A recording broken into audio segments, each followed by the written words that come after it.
평가를 하시는 거예요. 객지에 있는 분들이 있어. 말을 조심해야 되는데. 자, 이거 일단 그 여기 단장님께서 말씀하셨는데 이거 들어도 기억이 잘 안 나죠. 저희들도 그래요. 저희들도 저기 어디 의사나 아니면 다른 분 교육 들으면 막 3개월은 훨씬 나면 기억 안 나요. 당연한데 그래서 이번 강의도 저번에 했던 거 그냥 똑같은 거 해도 아마 모르실 거예요. 할까 하다가 어제 좀 시간 많이 들여가지고 만들었어요. 자, 그만큼 보인다. 그 열방경의 장님 코끼리 만지기라는 이야기 들어보셨어요? 한나라에 들어보셨어요? 네. 한나라의 왕이 장님 6을 불러요. 그리고 코끼리를 만져보라 그래요.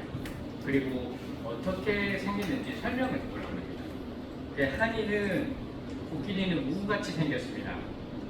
또 어떤 다른 이는 키같이 생겼습니다. 다른 이는 절구꿈같이 생겼습니다. 평상같이 생겼습니다.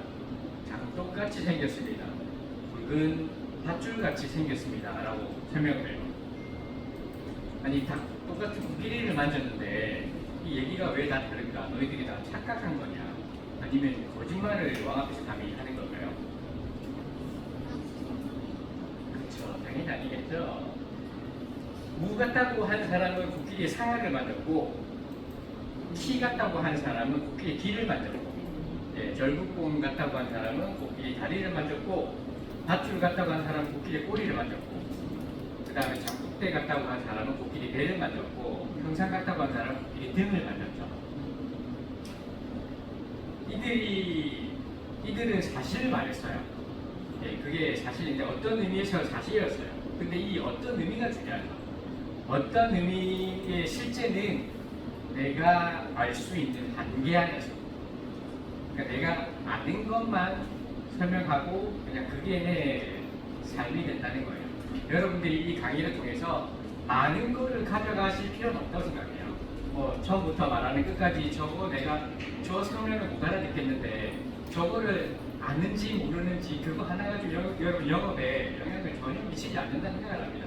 대신에 여러분들이 내가 이렇게 생각했었는데 반대편에도 이런 내용들이 있구나 그런 느낌만 있으시면 돼요. 그래서 다음에 일이 있으면 확인해 보실 길이 열리는 거예요.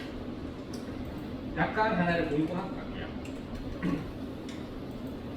요거 되게 중요한 정보이죠. 여러분들 다 판매하고 계세요?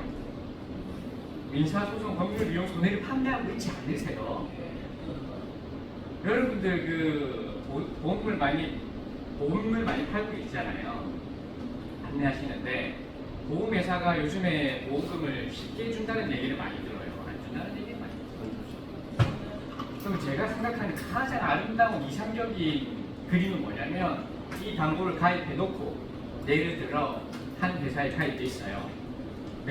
실제로 내가 그 회사와 분쟁이 생겼어요. 근데 보험금을 무조건 받을 수 있을 것 같은데 안 줘. 소송해요. 그러면 자기들이 소송에서 치면 또 자기 보험에서 이 담보에 돈을 줘야 돼요. 얼마나 그림이 예뻐요. 이 담보는 여러분 필수로 가입시키셔야 돼요. 여러분도 무조건 가입해야 돼요. 소송이 멀리 있는 게 아니에요. 바로 코앞에 있어요. 자, 이 담보는 조금 어렵습니다. 여러분들 볼 기회가 많이 없는데 근데 실제로 고객분이 소송을 하시면 이거 굉장히 안내 잘해야 해요. 굉장히 위험한 겁니다. 그리고 약관마다 다 다르기 때문에 여러분들이 이 내용을 듣고 이거 그때 그랬지라고 안내하면 큰일 나요. 항상 그 가입한 약관 확인해 보셔야 돼요. 약관마다 다르다고 제가 녹화되는데 말씀드립니다. 자, 보험금 지급 사유. 보험기간 내에 발생을 해야 됩니다. 보험기간 내에. 피보험자에게 소송 제기 원인이 되는 사건이 발생해요. 사건이 보험기간 내에 발생해야 돼요. 여러분이 무슨 일이 있어요. 무슨 일이 있어서 이거 소송해야 될 것 같은데 라는 그런 감이 올 때도 있잖아요. 소송해야 돼요? 그리고 가입해요. 보상이 된다 안 된다? 안 된다. 사건이 언제 발생해야 돼요? 보험 가입하고 나서. 이것도 근데 약관마다 달라요. 이대로 안내하시면 안 돼요. 약관마다 다릅니다. 지금 판매하고 있는 대표적인 그냥 보험사 아무거나 긁어서 갖고 온 거예요. 대부분 지금 판매하는 건 이렇게 생겼는데 옛날에 가입한 거는 회사별로 상품별로 다르다. 어쨌든 보험기간 내에 사건이 발생을 하고 아래에서 정한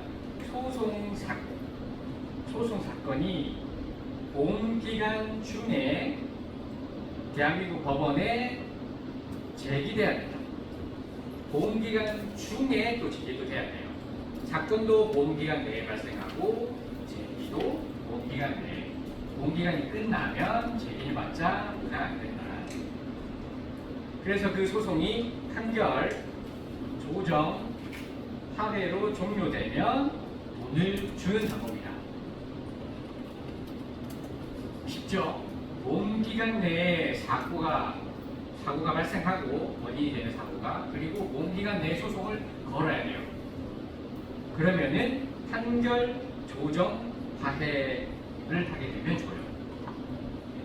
이까지만 이해를 조금 하시고, 자, 우리 소송에 좀 관심이 없으신 분들은 이걸 잘 모르겠는데, 우리나라 소송은 3단계로 진행해요. 3단계. 우리가 어떤 소송을 제기하거나 소송을 받으면 그건 1심이에요. 1심.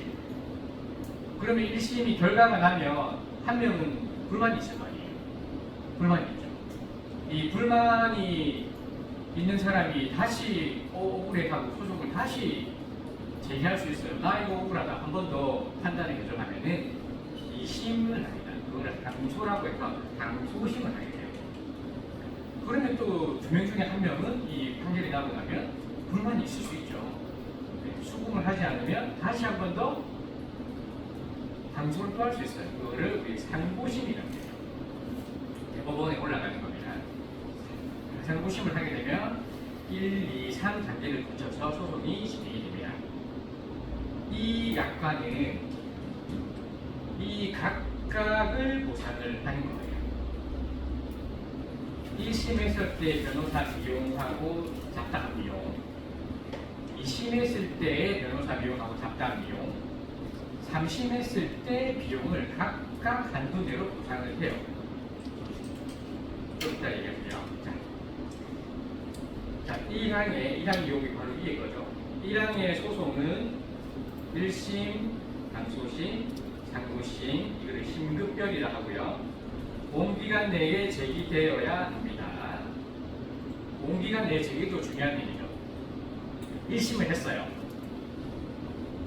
끝났는데 보험기간이 끝났어요. 2심 제기하면 돼요, 안 돼요? 아니죠. 소송은 제기해도 되죠. 돈은 못 받아요. 돈은 못 받아요. 이 보험은 돈이 안 나와요. 자, 3번도 중요합니다. 자, 1항의 소송은 각각 연간 하나의 사건에 의해 제기된 각 진급별 하나의 소송에 관합니다. 각각 연간 하나의 사건이 제기된 진급별 하나의 소송에 관합니다. 이게 뭔 말이냐면, 자, 원인이 되는 사건은 여러분들 무슨 말인지 알아요? 그냥 원인이 된 사건이에요, 사건. 그 사건 하나로 우리 법의 심판을 3단계로 거쳐서 한다고 했잖아요. 어쨌든 그 원인이 되는 사건 하나, 이게 연간 하나입니다. 한 해에 두 가지 일이 벌어질 수 있어요. 네. 나한테 소송이 하나 들어온 게 있고, 나도 다른 문제로 하나 걸었어요. 뭐 그거는 주고받는 건 문제 없어요. 거기인데 연간 하나는 가입 시점부터 1년을 계산해요. 가입 시점부터 1년입니다. 이 1년 동안 한 개의 사건만 보상을 하는 거예요. 그렇죠? 한 개만 사건. 만약에 1년에 두 개 있어서 하나는 올해 하고 하나는 내년에 한다. 그러면은 내년에 하는 거는 보상이 안 돼요. 한 해는 한 개만. 한 해는 하나의 사고만 해주는 거예요. 이해 안 되시는 분? 부끄러워하지 말고. 이건 이해 안 돼도 돼요. 이게 좀 말이 어렵거든요. 근데 보다 보면 무슨 말인지 알아. 우리 사고가 있고 지금 소송이라는 게 있잖아요. 사고는 연간 하나만 보상하는데 여기에 따라서 얘들이 하나, 둘, 셋, 세 단계에 거쳐서 각각을 보상을 하거든요. 1심, 2심, 3심.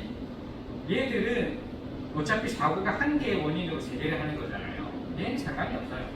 네, 3개 어차피 3개 하면 3개 보상하고 2심까지 가면 2심까지 보상하고 1심까지 가면 1심까지 보상한다는 내용이고 다만 그 원인이 되는 사고는 연간 1개만 1년에 1개만 1년에 2개, 3개, 4개 사건이 있어도 우리는 한 번만 보상해 주겠다 그런 뜻입니다.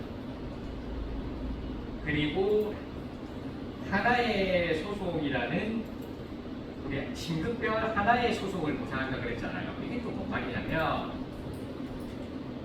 1심, 2심, 3심 각각을 다 보상해 주는데 파기환송심은 안 해줘요. 파기환송심은 뭐냐면 그 대법원까지 3심, 상고심까지 올라갔어요. 그럼 거기서 판단을 했는데 보니까 2심에서 판단을 잘했어. 뭐 이거는 당소한 그 이유가 성립하지 않아. 그냥 뭐 2심이 맞아라고 하면은 이거는 파기환송심을 하지 않는데 2심이 잘못되었네. 그냥 네가 져서 다시 대법원에 올린 그걸 보니까 잘못된 게 맞네. 그러면은 이 판결을 다시 2심한테 돌려보내요. 이 판단을 잘못했으니까 다시 판단해. 바꾸라 이 말이에요. 그거를 파기환송심이라고 해요. 그거는 보상하지 않는다. 보상하지 않는다. 그 다음에 재심 안 해줘요. 재심이 뭐냐면 판결이 끝났어요. 다 뭐 형도 받고 판결도 다 받고 다 했어. 그런데 나중에 알고 봤더니 뭔가 그 원인이 잘못되었거나 사실이 잘못되었거나 그거를 사기를 싶다거나 이런 내용으로 해서 중재한 하자가 있으면 다시 판결 한번 더 하고 그것도 보상 안 해준다. 안 해준다.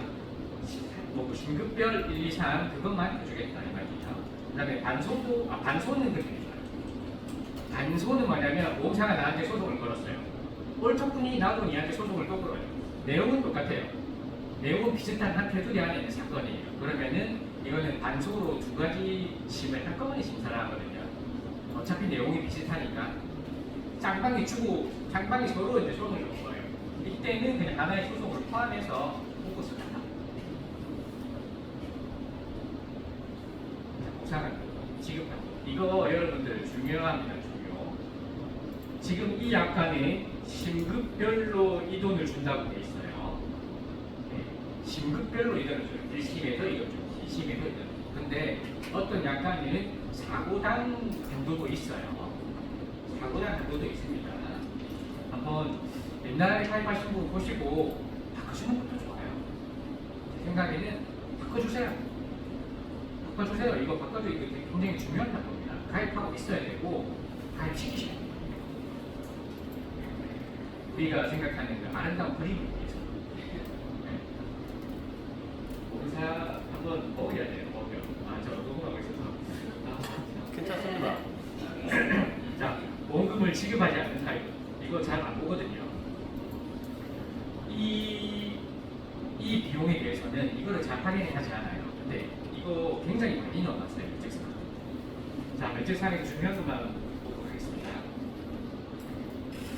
청구를 포기했어요. 이게 무슨 말이냐면 아직 판결이 하기 전이에요. 변론이라는 겁니다. 이제 재판하자 모여가지고 네가 주장하는 바를 얘기해봐 뭐 이렇게 변론을 하는 시기가 있어요. 보통 서류를 하죠. 변론인데 이 변론하는 시기에 내가 소송을 걸고 보니까 이거는 소송해도 못 받는 게 맞네 라고 내가 포기를 하는 거예요. 왜냐면 그까지 가면은 나중에 상대방 소송 비용도 물어야 되지 막 이렇게 생기니까 포기를 해버리는 거예요. 이때는 면책 인락이라고 이거는 소송을 받은 사람이 그래 내가 돈을 물려주는 게 아니라 소송 한번 해보자 했는데 생각해보니까 내가 미칠 것 같네. 그냥 내가 인정하고 보상해줄게 하니까 인락 이것도 면책. 취하 그 다음에 각하. 취하는 뒤에 있으니까 설명할게요. 이 어렵다니까 넘어갑니다. 각하는 이거 뭔가 사실 같은 게 잘못됐으니까 법원이 명령을 해요. 야 이거 자료를 더 제출해 아니면 수정된 자료를 제출해 이렇게 제출했는데 그 명령을 어긴 거예요. 이런 것도 면책. 6번. 그 다음에 이 소송에 그치면 상대방 그 소송 비용을 물어줘야 되는 경우가 많아요. 이거는 면책. 그 다음에 피보험자가 각종 단체의 대표자이사 임원 자격으로 행한 업무와 관련된 소송은 면책. 이거는 다른 책임보험이 있어요. 그 다음에 그 금융투자 상품에 대한 소송도 면책. 한 번 더 강조를 해놨습니다. 보험기간 이전의 소송의 원인이 되는 사건이 발생한 경우 면책 한 번 더 나눴고, 그 다음에 구두 계약 등 객관적으로 사실 입증하기 어려운 거는 면책에 넣어놨습니다. 함부로 소송하지 말라. 객관적인 자료가 있는 경우에만 소송하라는 의미로 면책을 넣어놨고요. 그 다음에 자동차 보험, 산재보험에서 보상받을 수 있는 금액 가지고 소송하지 마라.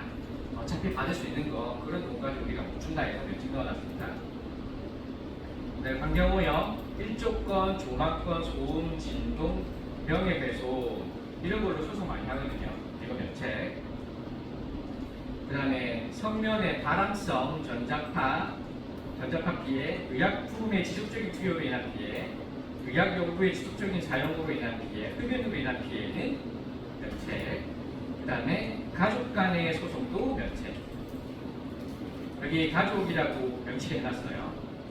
피보험자의 부모, 양부모, 배우자의 부모, 양부모, 그 다음에 법률상 배우자와 사실혼 관계의 배우자, 그 다음에 법률상 자녀, 사실혼 자녀, 양자 자녀, 며느리, 사위 전부 다 면책에 넣어놨어요. 이 가족의 성립은 사고 원인이 발생했을 때 그때 가족관계입니다. 이후에 또 가족관계가 바뀔 수 있겠죠. 소송 중에만. 근데 사고 났을 때의 관계를 기준으로 합니다. 그 다음에 또 중요한 게 있습니다. 자동차 보험 계약에 의해 지급이 약정된 사고 부담금과 관련된 소송. 이게 뭘 말하냐면요. 음주 무면허 뺑소니 얘기예요. 음주 무면허 뺑소니 면책금 있는 거 아시죠? 네. 그거 2022년부터 바뀌어가지고 굉장히 큰 말이 계시죠? 사고 부담금 얼마냐면 2012년 7월 이후부터 바뀌었는데요. 의무보험은 전체 면책입니다. 가해자가 내야 돼요. 자동차 보험에서 선지급을 해줍니다. 4만 원부터 줍니다. 보통 4만 원을 해서 5억 보상금이 나갔다고 계산을 해보면 여기 대인배상원에서 얼마 나가요?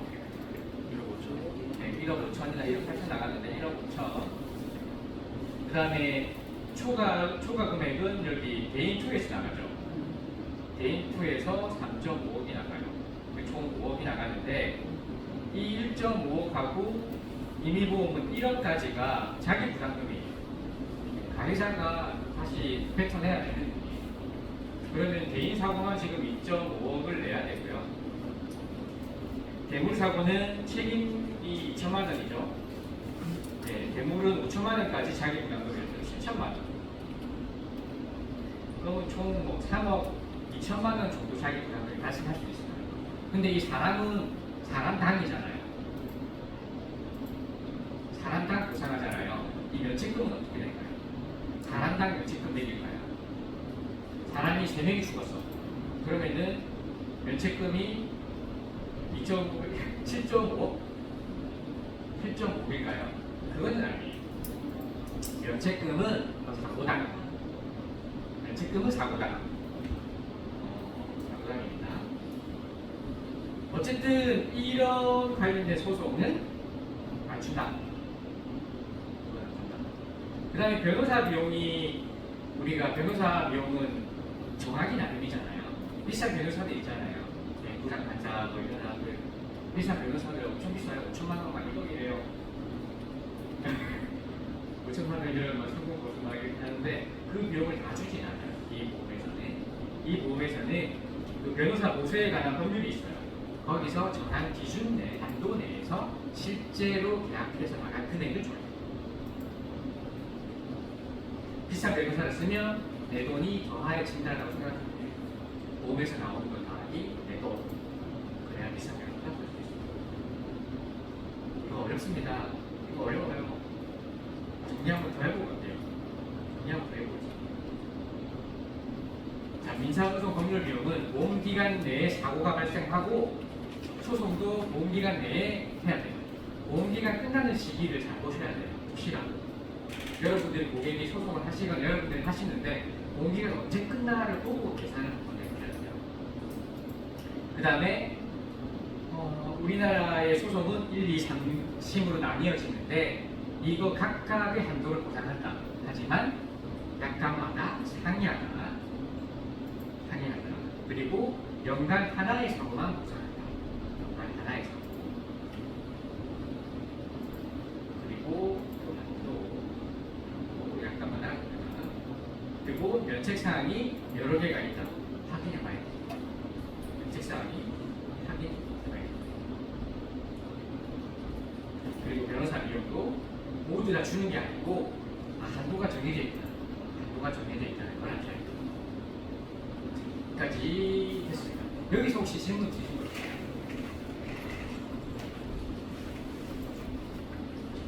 있을 리가 없겠지. 진짜 죄송해요. 이거 제가 무음으로 바꿔야 되는데.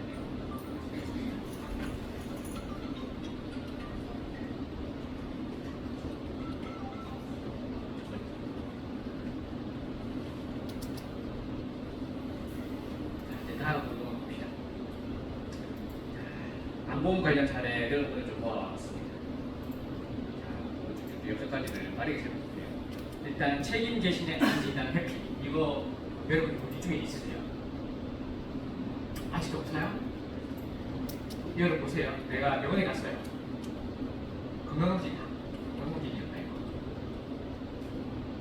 건강검진 아무튼 이 병원에 갔어요. 병원 갔는데 의사가 검사해보자. 네. 검사했더니 수술하대. 근데 내가 보험 가입한 게 얼마 전에 있다는 생각이 들었어. 계산을 해보니까 90일이네요. 어떻게 해요 이거? 수술하면 빼박이야. 이분은 수술 거절을 하셨어요. 뭐라고 얘기했는지는 이거는 제가 진행했던 건이 아니라 오래된 분의 사례를 갖고 걸어서 뭐라고 얘기했는지는 모르는데 수술 거절하셨어요. 그래서 이 날짜를 연기시키셨어요. 다른 병원 가셨어요. 다른 병원 가서 다시 검사하고 수술하자 해서 수술했어요. 그리고 그때 확정 진단을 받았어요. 엄청 걸리죠.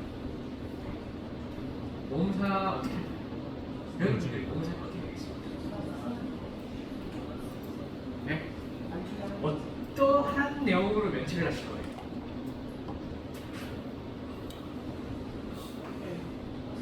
이때는 약간 한번 생각해 보셔야 돼요. 우리 약간이 어떻게 되어 있냐면 암의 진단 확정은 변리의사 이런 애들이 변리 검사를 통해서 진단한 거를 확정 진단으로 본다 라고 되어 있잖아요.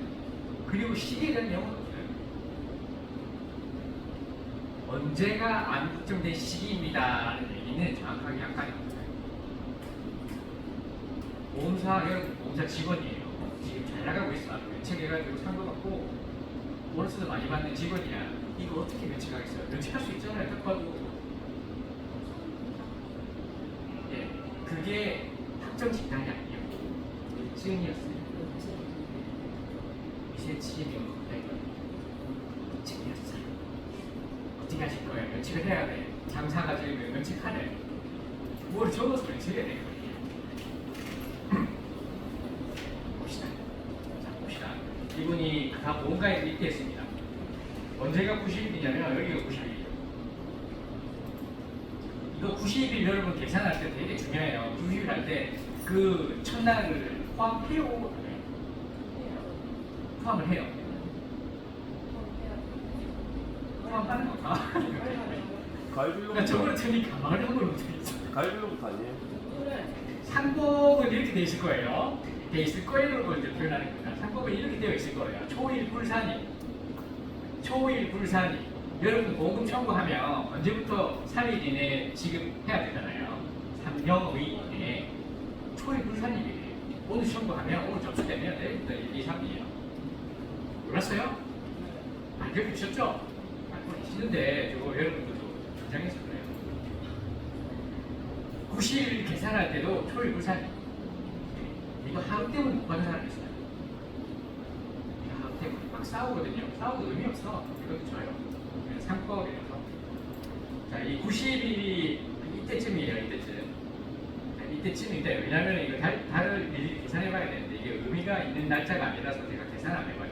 궁금하시면 여기 2000년도 달에 돌아가서 한번 세보세요. 이쯤이에요. 자, 이분이 보험가입을 하시고 검사를 했는데 갑상선암 의심소견을 받으셨어요.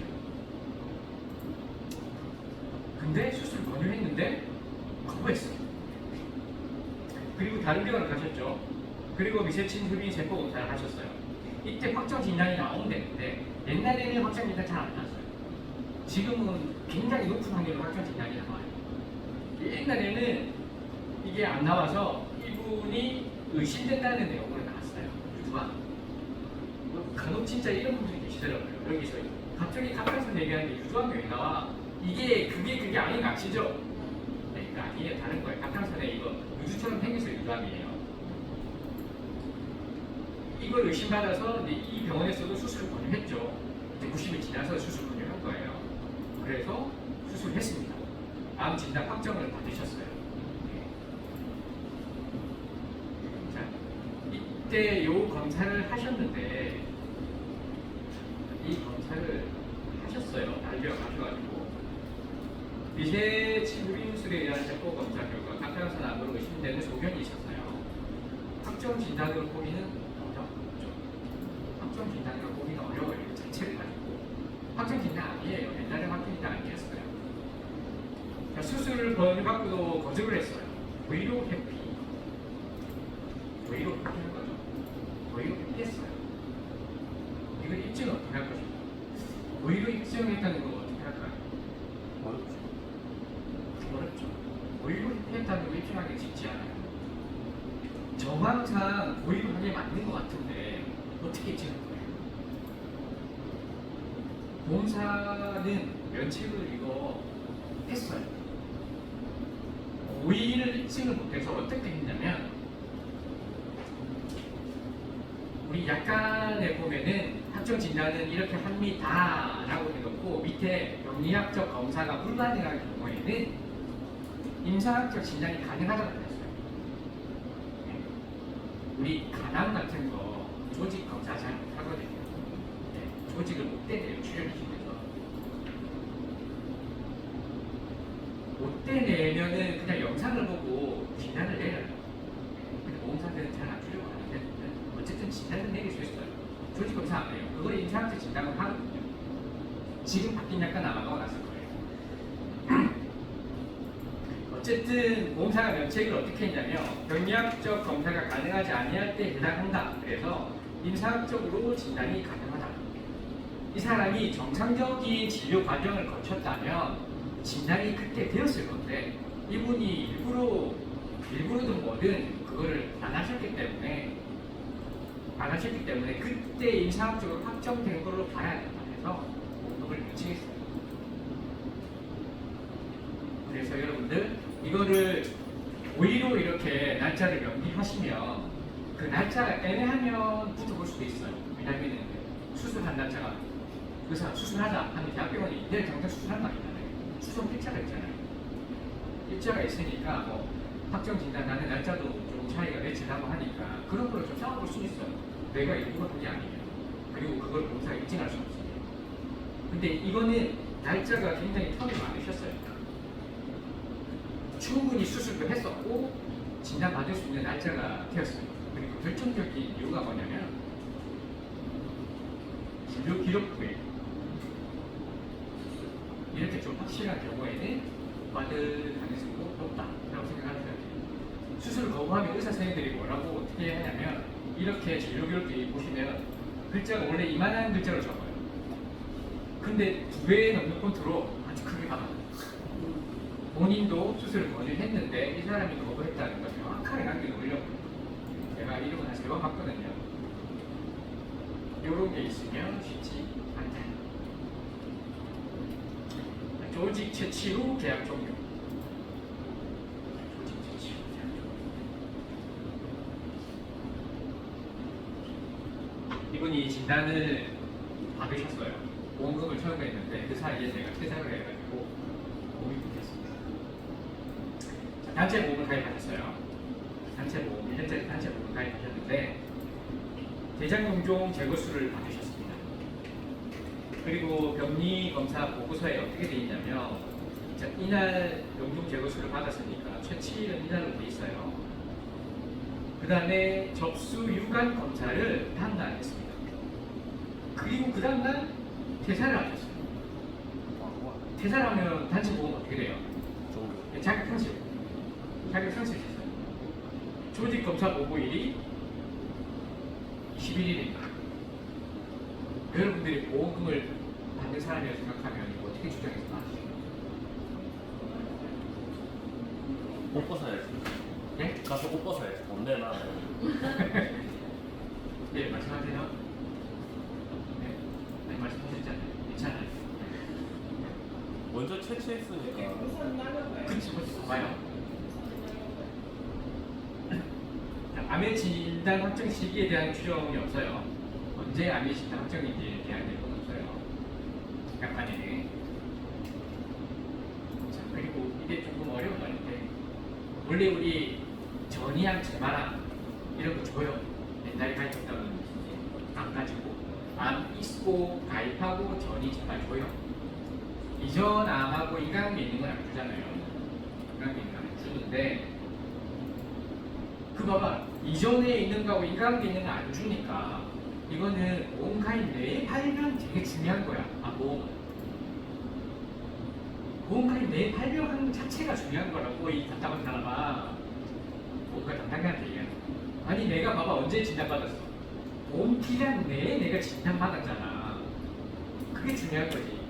보험 기간 이후에 뭐 어찌됐든 말든.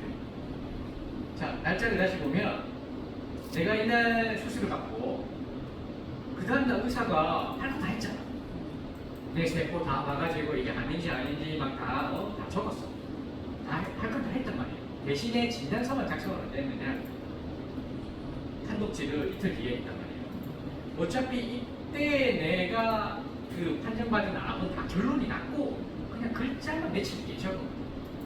이 사실이 중요한 거 아니야? 라고 주장을 했습니다. 하죠. 근데 못 받아요.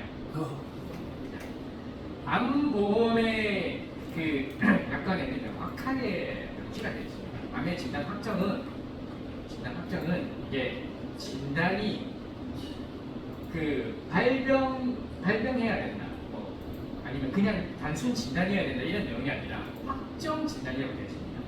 확정 진단. 이거 최종 진단이고요. 우리 여러 가지 판례를 통해서 암의 진단 확정 시기는 약관에는 없지만 병리 보고서가 진단된 날, 보고일을 진단일로 보고 있어요. 보고일을 진단일로 보고 있습니다.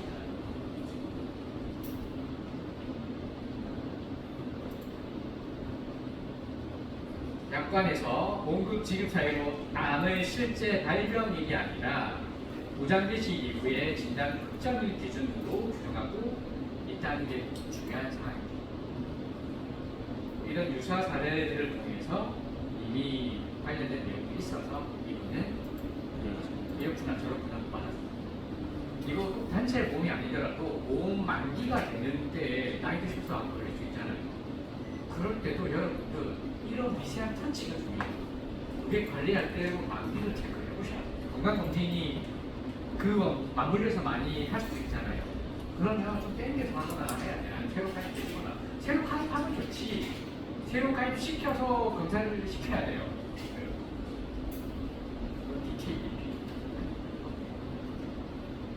약간 바뀌었어요. 약간이 바뀌었어. 2024년도인가 4년도인가 바뀌었어. 약간씩. 어쨌든 지급하고 있는 거는 시기를 넣어놨습니다. 자, 암의 진단 확정은 병리 또는 진단 검사가 전문의 자격을 가진 자에게 내려져야 하며 이 진단은 조직 검사, 미세 바늘 흡인 검사, 혈액 검사에 대한 현미경 소견을 기초로 하여야 합니다. 여기까지 똑같고요. 이 경우 암의 진단 확정 시점은 상기 검사에 의한 결과 보고 시점으로 합니다. 라고 명시를 해놔서 아예 깡그리 이런 분쟁을 없애버렸습니다. 세 번째, 암 수술 인정 요건. 암 수술. 이거 좀 어려운데 결론은 간단해요. 결론은 되게 간단해요. 이분이 2003년도에 암보험을 가입하셨어요. 그리고 몇 년 있다가 간암으로 진단을 받으셨습니다. 그리고 운이 좋게도 간 이식술을 받으셨어요. 간 이식술을 받으려면 원래 간을 띄어내야 되잖아요. 띄어내서 암 조직은 전부 다 제거가 되었습니다. 제거가 되었어요. 그리고 건강한 사람 간을 받았습니다. 이까지 이해가 안 되시는 건 아니죠, 설마.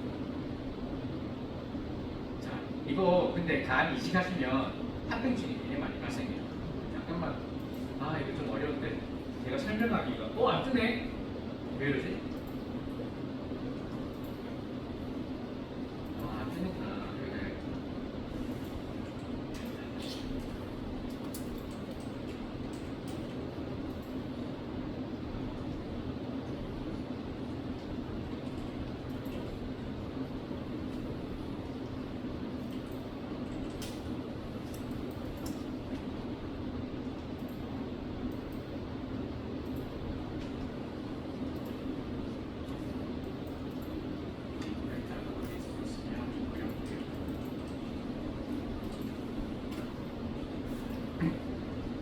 간이 이렇게 생겼죠. 네. 어느 쪽이 오른쪽이에요?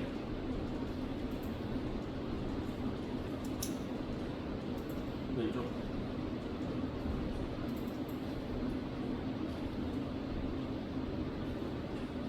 이쪽이 오른쪽이에요. 이렇게 옛날에 제가 여기서 말씀드린 것 같은데 이빨하면서 말씀드렸잖아요. 치아보험 제가 생각하는 거고요. 엑스레이 빵 찍으면 이렇게 생겼어요.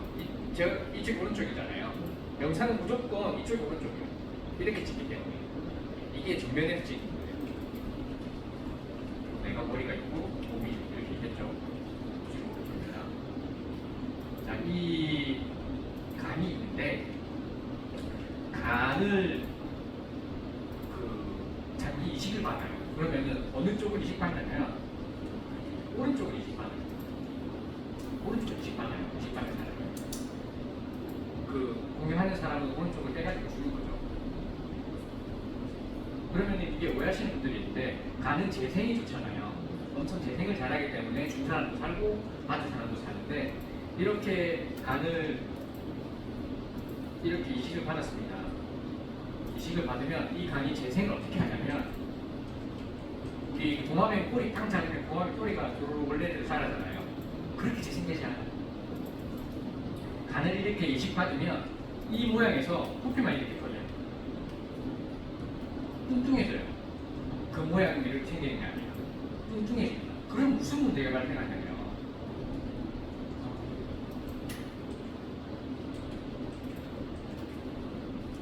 이식을 받아서요. 문제가 없는 부분이죠. 자, 그러면은 여기 담도라고 아시죠? 담도. 이 아주 중요한 담즙이 흐르는 통로예요. 통로가 뭐 여기 뒤에 담낭도 있고 췌장도 연결되고 그다음에 이게 십이지장까지 연결되는 중요한 이런 관이 흐르는데요. 이 관이 우리 간을 이식받으면 간은 이게 뇌가 일을 많이 하고 잘 되면 뇌가 세포가 증식을 잘해서 원래대로 100% 사이즈가 커져요. 원래는 사이즈가. 그런데 이 길들은 자라지 않아요. 15세 때까지만 자라고 그때부터 성장을 안 해요. 우리 키가 딱 크다가 멈추면 안 자라잖아요. 그런 것처럼 끝나요. 그러면 이게 간을 딱 떼가지고 밥만 가져왔으니까 이 길도 그대로 따라올 거거든요. 이 길도 그대로 따라왔으니까 이 길은 자라지 않고 여기 주위에 있는 간만 이렇게 커지는 거예요. 그러면 원래 다니던 교통량보다 훨씬 더 많은 교통이 이 담도를 통해서 다녀야 돼요.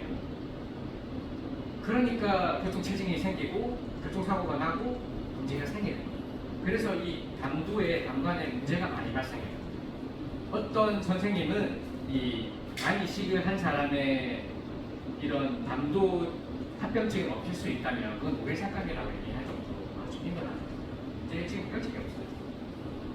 아무튼 이분도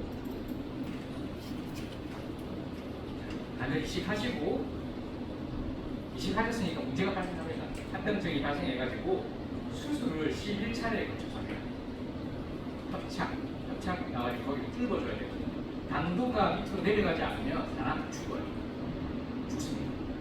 당도에서 지방을 분해하는 단제를 갖고 있다가 보내고 막 췌장에서 막 인슐린 주고받고 하는 그런 통로라서 안 통하면 죽어요. 어쨌든 이분은 그걸 뚫어줘야 되기 위해 수술 11번 했고 보험회사가 4회 동안은 수술비 지급하고 그 이후로는 주지 않는 거예요. 이렇게 많이 할 줄 몰랐겠지. 암 수술비가 그때 얼마였는지 기억이 정확히 안 나요. 300만 원에서 500만 원이 했을 겁니다. 그래서 여러분들 4번 정도 수술비는 받았어요. 그럼 더 받고 싶잖아요. 왜냐? 근거가 있으니까 좋겠지 하잖아요. 근거가 있으니까 좋겠지 하는데 그걸 뭐라고 그러냐면 보험회사가 이제 이렇게 얘기를 해요. 보험회사가 자 4회에 걸쳐서 우리가 보험금을 줬는데 이거는 그냥 배려 차원에서 암이 걸려가지고 마이크 수술 받으시는데 우리가 뭐 그렇게 세게 심사를 하고 하겠습니까? 그냥 서류만 보고 그냥 배려 차원에서 돈을 드린 거예요. 그렇다고 우리가 이 수술을 암 수술비를 인정한다는 얘기는 아닙니다. 그 다음에 암이 완전히 제거되셨잖아요. 암이 완전히 제거되고 이제 암 장기를 이식해가지고 그 합병증을 수술하셨는데 이건 암 수술이 아니다. 고객은 이렇게 주장을 할 수 있죠. 야, 대번 원금 지급했잖아 수술비. 이거는 주고 나중에 뒤에 건 안 주면 너희들 유식한 말로 금방원 원칙에 위반된다. 말 바꾸면 안 되지. 이거 법에 있는 용어입니다. 말 바꾸면 안 되지. 라고 주장을 할 수 있죠. 그리고 야 내가 이거 안 하면 나 죽어. 나 이 수술 안 하면 죽어. 생명 유지를 위해서 이 수술 꼭 받아야 되는데 내가 원인이 뭐야? 암 때문에 이렇게 된 거잖아. 그래가지고 이게 합병증이긴 하지만 암 때문에 이런 거 되고 나는 이거 안 받으면 죽으니까 이건 암 수술비를 인정해서 줘야지. 라고 얘기를 하죠. 근데 이건 맞아요. 이거 아주 간단하게 정리를 할 수 있어요. 내용은 복잡한데 일단 금반원의 원칙에 위배되는 이게 조금 저는 좀 아쉬운 부분이 있는데 자, 4번 수술비를 지급했지만 보험회사가 그 뒤에도 이 수술을 주겠다는 그런 증거는 없어요. 이때까지 줬지만 그 뒤에도 주겠다는 걸 뭐 확인 쓴 건 아니잖아요. 그래서 이거는 보험사 말이 맞다. 보험사 말이 맞는 겁니다. 그 다음에 이 당동문학부 확장술이 간암 치료를 직접 목적으로 하는 수술입니다. 약간에는 암의 직접적인 치료 목적으로 수술하는 경우에는 암 수술비가 주도록 되어 있잖아요. 그 직접적인 치료에 대해서 어쩌고 저쩌고 일분이 안 하면 죽고 막 그렇게 심한 경우이긴 하지만 보험에서 암이 완전히 제거되고 암이 없는 상태에서 받은 수술은 그리고 그 암이 합병적으로 한 수술은 암 수술비 대상이 아닙니다. 직접 해당하지 않는다고 해서 보험을 받습니다.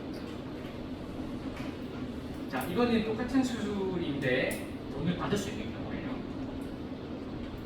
이분이 단도한 진단받고 12번 수술을 받았어요. 막히니까 후회가 되는 수술을 받은 겁니다.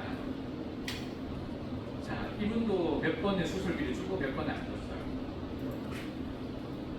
결론은 간단해요. 뭐 이런 내용들이 복잡하게 있는데 결론은 이분은 수술해서 암을 제거하지 않았어요. 몸이 간에 남아있는 상태고 이식을 못 받으셨어요. 그리고 여기 당도가 자꾸 암이 커지면서 막히니까 거기를 뚫는 수술을 하셨는 거예요. 왜냐? 이 막히면 죽는다 그랬잖아요. 그래서 뚫는 수술을 했는데 실제로 이분이 처음에 진단받고 수술받기 전에는 6개월 정도 예상됐다고 의사가 판단을 내렸는데 더 사셨어요. 3년 9개월까지 더 사셨어요. 중요한 거는 몸에 암이 남아 있었어요. 그런 경우에는 받을 수 있다. 그리고 암의 직접적인 치료의 정의에 대해서 이게 암 입원비 같은 거에서 굉장히 많이 논란이 되고 있어요. 저는 뭐 소송에서 능력이 나도 안 주는 회사들도 있고 막 그러죠. 이런 내용이 좀 있는데 녹화되면 한번 보시길 바라겠습니다. 그럼 봅시다. 자, 자궁암 합병증 수술. 이제 여러분들 암 수술하면은 감이 와요. 암 수술비 받으려면 뭐부터 생각하시면 돼요? 내 몸에 암이 남아있다.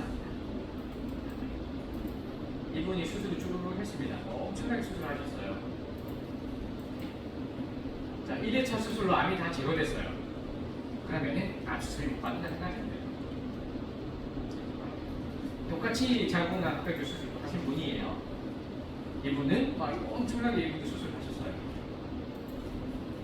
네, 대부분 수술을 이 자궁에 암이 남아 있고 얘가 커가면서 문제가 발생하는 이런 일들은 수술하면 수술비 부분을 받을 수 있을 확률이 높다라고 결론 내리시면 됩니다. 자, 마지막 보증 위반 사례. 이거 여러분들 좀 생각을 해볼 필요가 있어서 가지고 온 거예요. 자, 보장 내용과 관계없는 보증 위반 사례. 이걸로 면책을 많이 하고 있습니다. 동사는.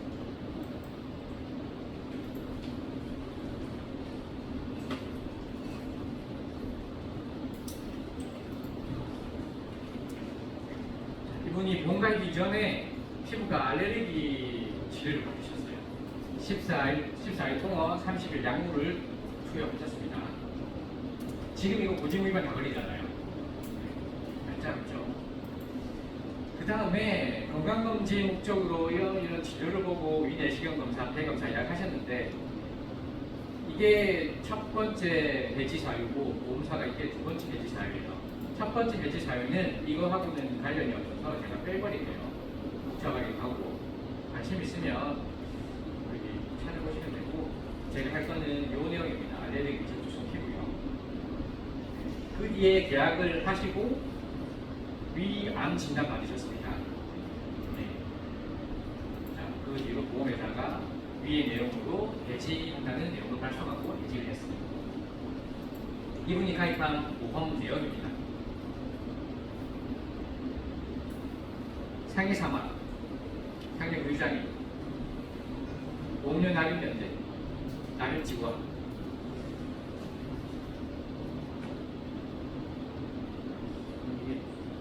소리가 안 들리긴 하는데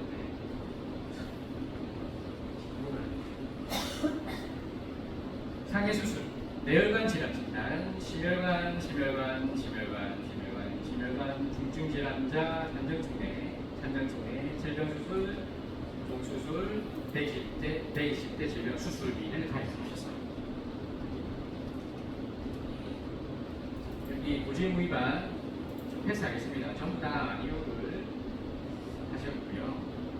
약관에는 계약전 알리는 계약자 또는 피보험자는 청약할 때 청약서에서 질문한 사항에 대해 알고 있는 사실을 반드시 사실대로 알려야 한다.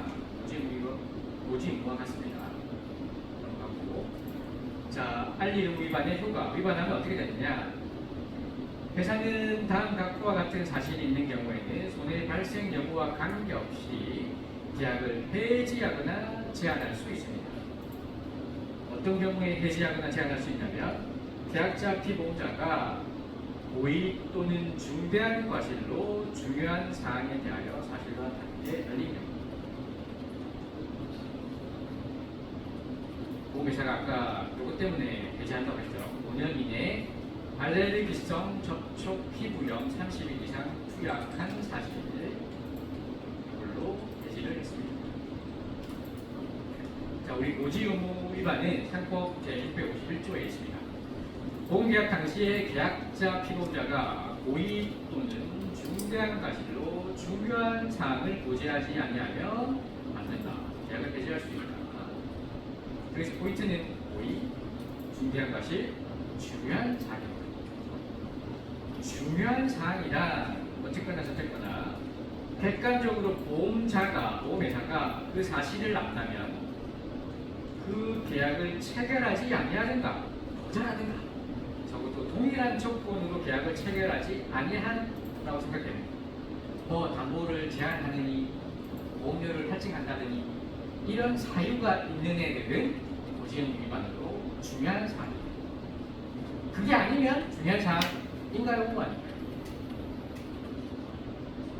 그게 아닙니다. 여러분 감기가 중요한 거예요. 그걸 하여튼 잘 모르는데 어쨌든 아까 상품 가입할 때 상품 내용 보셨죠? 그 내용하고 접촉성 피부 유형하고 직접적으로 연결되는 게 있을까요? 네. 일단은 좀 애매하긴 한데 일단 다시 돌아가봐요. 상해 사망, 상해 관련 당부가 아무 상관없죠. 법률 남이면 이제 상관없어요. 피부 가지고. 자, 그 다음에 상해 수술 상관없고 이거 뇌혈관, 심혈관 이런 진단비하고 전혀 상관없죠. 진단비 코드하고 전혀 상관이 없습니다. 질병 수술, 피부로 질병 수술, 접촉성 피부요. 조금 애매하긴 하지만 수술할 일은 못 봤죠. 본 적이 없다고 생각하면 될 것 같아요. 그 다음에 좀 수술비에도 없죠. 질병 수술이 조금 애매하긴 해요. 할 수도 있을 것 같은 느낌이 들기도 하고 여기도 120대에도 대상이 되지 않나. 남이 면제. 남의 문제도 대상이 없고 남이랑 피부 질환, 접촉성 피부요. 아니 그러니까 아, 배제하려는 이유가 보험사에서는 예. 납입 면제가 되니까 배제하려고 하는 거예요. 그렇기도 하죠. 네, 그렇기도 하죠. 근데 이 병하고 일단 그런 인간관계를 지키는 일단 이 암하고도 위암하고 상관이 없으니까 일단 배제를 하겠습니다. 뭐 그렇게 생각할 수도 있어요. 어디 깊게 생각하면. 근데 더 중요한 이유는 이거하고 보상에 대해서도 인간관계가 거의 없을 것 같은데 약간 찝찝한 부분이 있잖아요. 근데 얘들 면책사항에 어떻게 넣느냐면 자, 일단 고지의무 위반이라는 고지의무라는 건 고지의무 위반 실무표를 왜 받아요? 우리 고지의무를 왜 합니까? 내가 가입하는 보험에서 불량인자를 걸러내는 거잖아요. 예, 보험료를 많이 내야 되는 사람이 적게 내고 가입해서 그런 위험률을 제거하는 과정이잖아요. 그래서 보험을 받을 수 있는 건덕지가 있어요. 보험 가입하는 사람이. 내가 지금 이 보험하고 아무런 관련돼 없는 거 가지고 이 고지의무 위반을 주장할 수는 없는 거예요.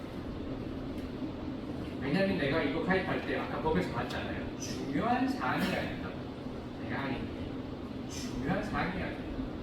그 담보하고 전혀 상관없는 거하고는 고지의무 위반 연결하기가 어렵다. 근데 이게 입증하기가 진짜 어려워요. 왜냐하면 보험회사가 언더라이팅을 까지 않거든요. 매니저분들이 이렇게 설계하면서 이거 걸러내고 하는데 그 내용 자체를 보험회사에서 공개적으로 제공을 안 해요. 이런 민원이 생기면 3년, 5년, 10년 뒤에 생기면 이 내용을 절대 공개하지 않습니다. 이거 공개하면 쉽게 해결할 수 있는데 공개하지 않으니까 이게 중요한 사항인지 아닌지 보험사는 무조건 중요한 사항이라고. 우리는 입증을 해야 되는데 그 입증할 자료는 없는 거죠. 근데 이 사건에서는 더 중요한 거는 면책 사항이 뭐라고 나오냐면요. 보험금을 지급하지 않는 사유에 피부 질환을 넣어놨어요. 이런 거 보셨잖아요. 주근깨, 다모, 무모, 백모, 낙이고, 전 모반 이런 노화 현상, 탈모 등 피부 질환을 면책 사항이 규정하고 있습니다. 이거 보상하지 않는다. 그러면 명확하게 얘는 보상하지도 않는데 이거 가지고 고지의무 위반을 삼을 수는 없는 거예요. 왜냐? 이거 자체는 어차피 보험금이 지급되지 않는 거니까 심사할 대상이 아닌 거예요. 그래서 이거는 중요한 사항에 해당하지 않아서 보험금을 지급했어요. 고지의무 위반은 조금 애매한 게 굉장히 많은 게 고객만 하면 우리가 모르잖아요. 고객 속을 어떻게 알아요? 아무리 친한 사이라 해도 그런 사람들이 있긴 하죠. 다 진짜 사실대로 말하는 사람.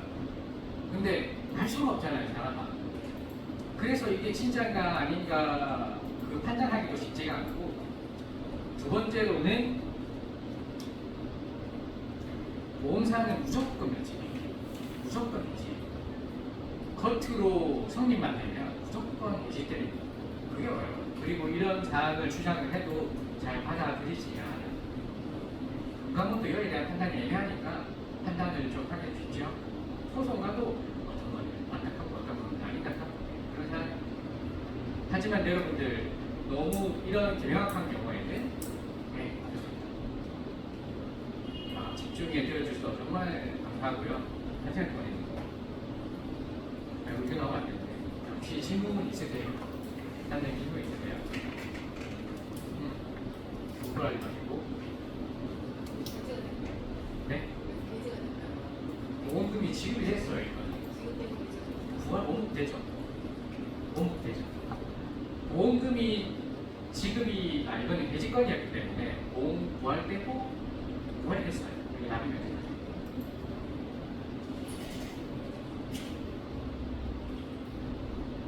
언제든지 궁금하신 게 있으면 그 즉시 전화로 연락 주세요. 제가 안내 안 해서 최대한 제가 좀 다들 늦게 할 수도 있어요. 저도 여러분들 똑같아요. 약간 몇 개월 지나면 이게 계속 턴 치는 거는 비슷비슷하거든요. 근데 질문하는 거하고 일건으로는 좀 다르니까 저도 검토를 한번 해봐야 돼요. 제일 좋은 거는 여러분들 증권하고 해당 내용하고 같이 보내주시는 거예요. 왜냐면은 그렇게 하면 제가 약간 그 증권에 맞게 찾아서 보내니까. 그러면 아까 좀 금수가 예약한 거죠, 예약. 예약? 1번, 2번에서 2번 때문에 제가 1번 예약한 거 그거는 괜찮은 거예요. 내가 예를 들어서 만약에 좀 위험하다 해갖고 예약을 해보지 않고 그거는 해지, 원해지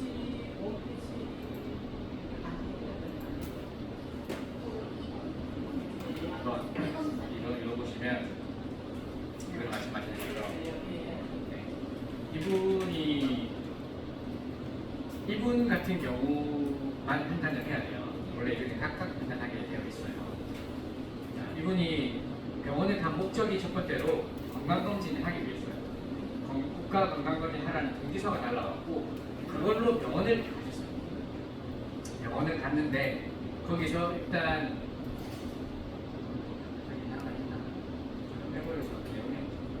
이분이 그 진료 기록지에 어떻게 남겨놨냐면 이분이 위염증 뭐 이런 내용이 1차 거기에 남아 있었고 그렇게 해서 이런 검사를 예약을 진단을 했었어요. 그래서 이게 보험회사는 3개월 이내에 질병 치료 및 검사 예약을 위해 병원에 내원한 사실 가지고 면책을 주장을 했었어요. 면책을 주장을 했는데 이분 같은 경우에는 간 목적이 그냥 건강검진이었고 실제로 그 검사를 하신 것도 아니고 아무런 그런 내용을 판단하기 전에 보험을 예약하시고 진단을 받으셨기 때문에 이분은 보험을 받으셨어요. 이거에 대한 내용은 제가 정리를 한번 해서 드릴게요. 이 내용이 조금 복잡해서 정리를 해서 드리도록 하겠습니다. 그러면 질문을